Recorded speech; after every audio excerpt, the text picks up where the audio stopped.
Assalamualaikum, apa kabar saudara-saudara kaum muslimin dan muslimat? Berjumpa lagi dengan saya, Endang Pihat. Pada kesempatan ini saya akan melanjutkan pembahasan pada pasal yang kedua dari 17 pasal pelajaran ilmu tajwid. Pada pasal yang kedua ini menjelaskan tentang basmalah dan huruf hijaiyah, di mana basmalah ini terbagi 4 macam. 3 macam diantaranya hukumnya boleh, dan 1 macam lagi itu terlarang. Baiklah saudara-saudara kaum muslimin dan muslimat pencinta Al-Quran, yuk kita lihat penjelasannya. Inilah saudara-saudara pasal yang kedua dari 17 pasal pelajaran ilmu tajwid. Pada pasal yang kedua ini menjelaskan tentang basmalah dan huruf hijaiyah, di mana basmalah ini terbagi 4 macam. 3 macam diantaranya itu diperbolehkan untuk membacanya, dan yang 1 macam lagi itu terlarang untuk membacanya. Baiklah saudara-saudara, saya awali saja dengan 3 macam yang diperbolehkan untuk membacanya.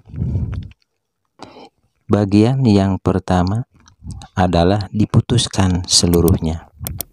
Maksudnya huruf dal di akhir surat Al-Ikhlas yang ditandai dengan anak panah yang berwarna ungu dan tanda sukun yang ditandai dengan anak panah yang berwarna hijau, itu diputuskan atau dihentikan membacanya dan melepas napas, lalu tarik napas, baru dimulai dengan membaca basmalah yang ditandai dengan anak panah yang berwarna biru.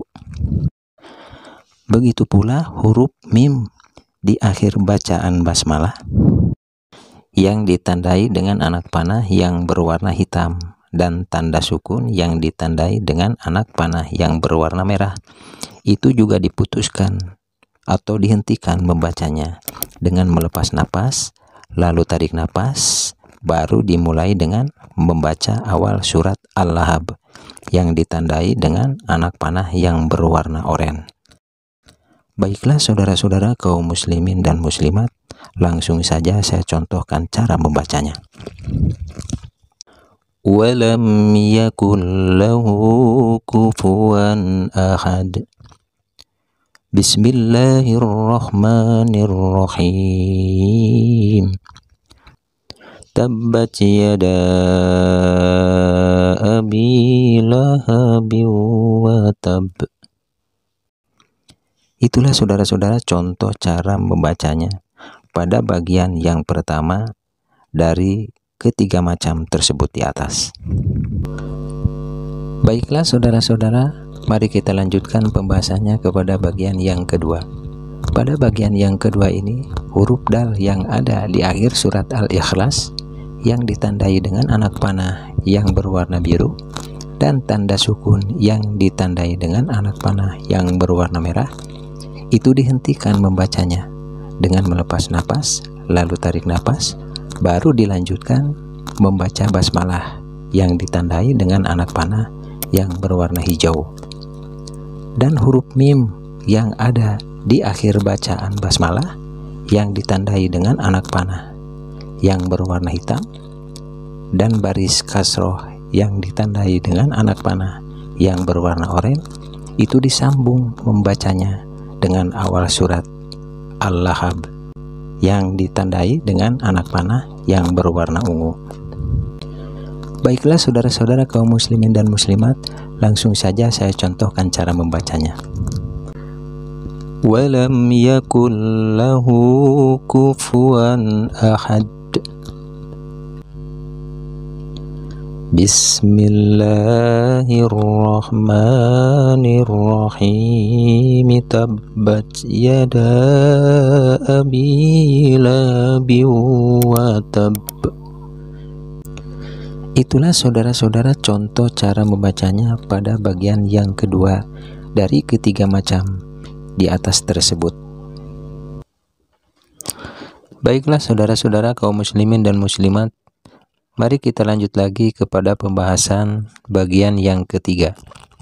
Di bagian yang ketiga ini disambung seluruhnya. Maksudnya huruf dal di akhir surat Al-Ikhlas yang ditandai dengan anak panah yang berwarna kuning dan baris tanwin domah yang ditandai dengan anak panah yang berwarna hitam, itu disambung membacanya dengan basmalah yang ditandai dengan anak panah yang berwarna biru. Begitu pula huruf mim di akhir basmalah yang ditandai dengan anak panah yang berwarna merah, dan baris kasroh yang ditandai dengan anak panah yang berwarna hijau, itu disambung membacanya dengan awal surat Al-Lahab yang ditandai dengan anak panah yang berwarna oranye. Baiklah saudara-saudara kaum muslimin dan muslimat, langsung saja saya contohkan cara membacanya.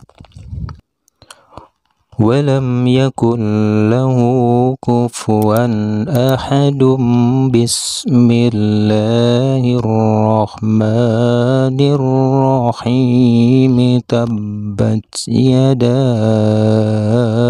abi lahabin wa tab. Itulah saudara-saudara kaum muslimin dan muslimat pembahasan dan cara membacanya pada bagian yang ketiga dari 3 macam hukum yang diperbolehkan untuk membacanya yang ada tersebut di atas. Baiklah saudara-saudara kaum muslimin dan muslimat, mari kita lanjut lagi pembahasannya pada bagian yang keempat. Pada bagian yang keempat ini berbeda dengan 3 bagian tersebut di atas. Bagian yang keempat ini adalah bagian yang terlarang untuk membacanya. Kenapa demikian?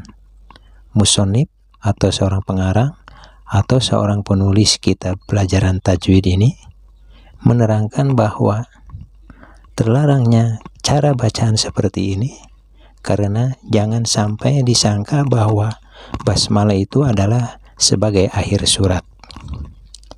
Saudara-saudara, mari kita lihat langkah-langkahnya. Huruf dal yang ada di akhir surat Al-Ikhlas yang ditandai dengan anak panah yang berwarna hijau dan baris tanwin domah yang ditandai dengan anak panah yang berwarna hitam, itu disambung membacanya dengan basmalah yang ditandai dengan anak panah yang berwarna biru. Huruf mim di akhir basmalah yang ditandai dengan anak panah yang berwarna oranye dan tanda sukun yang ditandai dengan anak panah yang berwarna putih, itu dihentikan bacaannya dengan melepas napas, lalu tarik napas, baru dimulai dengan membaca surat Al-Lahab yang ditandai dengan anak panah yang berwarna merah. Baiklah saudara-saudara kaum muslimin dan muslimat, saya contohkan saja cara membacanya. Walam yakun lahu kufuwan ahadum bismillahirrahmanirrahim tabbat yada abi lahabin wa tab. Demikianlah saudara-saudara contoh bacaan pada bagian yang keempat, ialah bagian yang terlarang untuk membacanya. Pada pasal yang kedua dari 17 pasal pelajaran ilmu tajwid sudah selesai.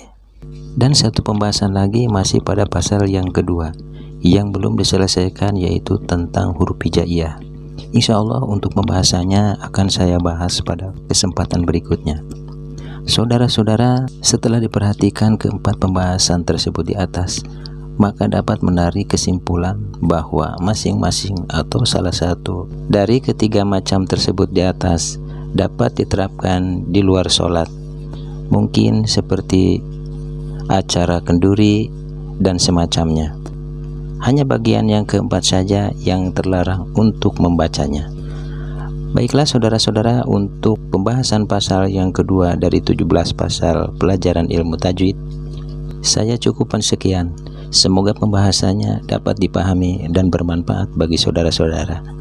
Dan jangan lupa like dan menekan tombol subscribe-nya. Juga komen agar saudara-saudara bertambah pengetahuan. Dan saya pun terus berkarya. Akhirul kalam, wassalamualaikum warahmatullahi wabarakatuh.